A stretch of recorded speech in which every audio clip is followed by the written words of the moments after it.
Hello everyone, and this is Guyofdoom, and welcome to the second episode of my Minecraft Let's Play. First off, I want to say thanks to everybody who's watched my first video so far, and I'm hoping to make this an entertaining series as I continue here. And thank you for all the comments and the feedback I received. I'm hoping that I can use them and look up some things I've read and try to improve gradually over the course of time. So the next thing you might notice here is that I've dramatically increased the size of the little hidey hole base I made in the hill the last time, including actually some expansion over the water, which I'll probably show you later. One of the comments that I had from the previous video was that I talked about the game and kind of the general plan or accomplishments you can do through it, but I didn't really explain any of the mechanics, and I kind of breezed through them rather quickly, and so I was just going to cover that real quick. So with it being a first-person perspective game, WASD controls are standard fare, and along with using the mouse to interact. So left mouse button is what's actually trying to break down or attack things if you've got a weapon. Right mouse button interacts. So again, if I did left mouse button as crafting bench, it breaks it down. If I do right button, it opens it up to do crafting. And every item in Minecraft can be made via this 3x3 crafting area in the craft bench.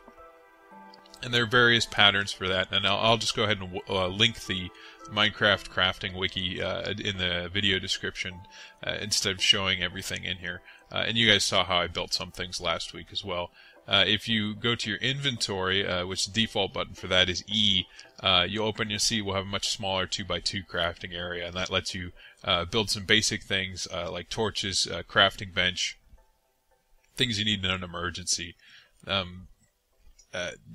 So the next thing I'm going to start here, okay, it's starting to get daylight, is I just want to show a quick difference, because I mentioned it last week, that there is difference in durability between materials and tools. So to give you guys an example, I've left some stone here, and so I've got this wood pick left, and so if I break down the stone, it takes a little bit of time there. Now if I use the stone pick on the same material, you'll see it goes much faster.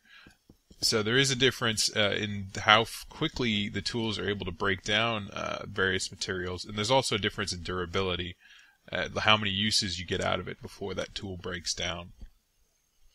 If you guys have any more questions about it, feel free to post comments below or email me, so on and so forth. Another quick guide that's within the game itself is this achievements tree, which can kind of give you an idea of the various paths to follow in trying to guess what you can make. One of the next things I want to do is get iron, and use that for making improved tools. The other suggestion that I've had that I'm going to probably not do this video, but I'm going to lead into it with my next video, is that I had a request to go exploring for a particular cave. And I have done a little bit of exploring, so I actually found a cave that actually had iron earlier when I was playing around here, expanding my base, and so I've already got that marked out. So we're going to head over that way in just a second, but I first wanted to show you that the village has expanded a little bit since the last time I showed you. Oh, see, there's a house going up there right now. So the village actually has their own lumberjack, which goes around and collects wood. So they can slowly expand on their own, but they grow faster if you give them materials. So this fountain up here at the top of the hill is new. There was also a fountain back there that was new, and then of course, obviously that building is new, and this one is as well. For this particular village, this fort here is the town hall, and it gives you little stats about how many people are in the town. So we've got a population of 12 right now. And if I go in there, I can see the current project I can help them with is, I believe that is a pig farm. The native language of the person that made the mod is French, so there's some things that are still in French. And you can see that they have 0 out of 30 glass. So I have to provide them glass if I want to help them build that. The way to get glass is I have to heat up sand in a furnace, and while I have plenty of sand right now from my various explorations, I don't have very much coal, and coal is one of the main fuels that you use for not only making torches, but also smelting materials in the furnaces. So part of the cave exploration will help with that, actually, because while I found a good amount of coal digging out my little base, the easiest way to find it is to go either start mines or to go into various caves that you find and explore them looking for coal. So I've already started exploring a little bit, and I found one cave over here that actually has some iron in it. And so I think I'm going to make my way over there so that I can be nice and close for my next delve into it, which will probably be the next episode. I'm hoping that, like I said, I'll give myself a little bit more wiggle room here as if I get my approved YouTube status, and then I can go above the 15-minute limit. You can see there's various different color sheep in here, and so you can actually get wool from them. And one of the things wool is good for is to make a bed. And then what the bed lets you do is sleep during the night. So it's kind of a nice fast forward through the dangerous time.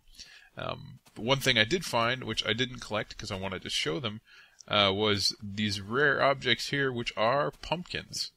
Actually, these were added a number of patches ago in the appropriately named Halloween update because they came out last October.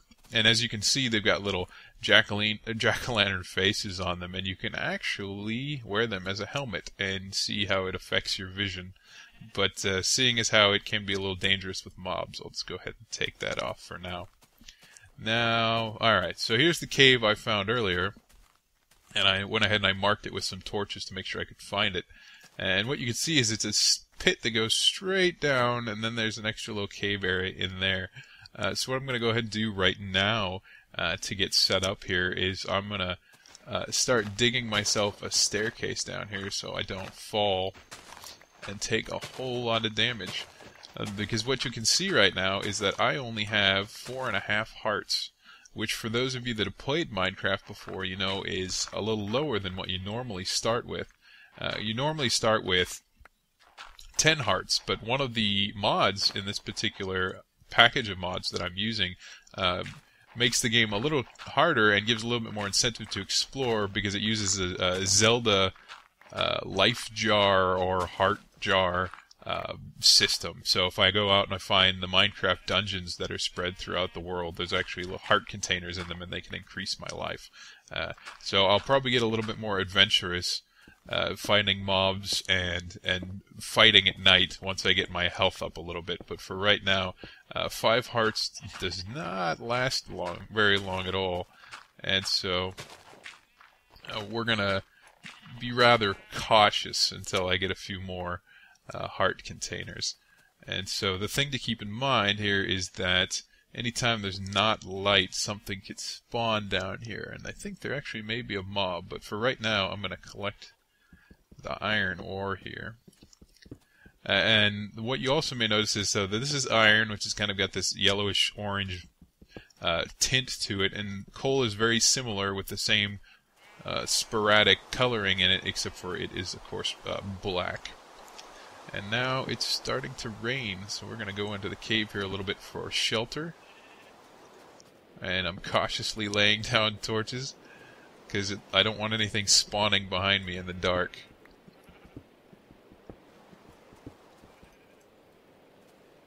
Alright, and we found some coal, so that'll give us some opportunity to build some more torches.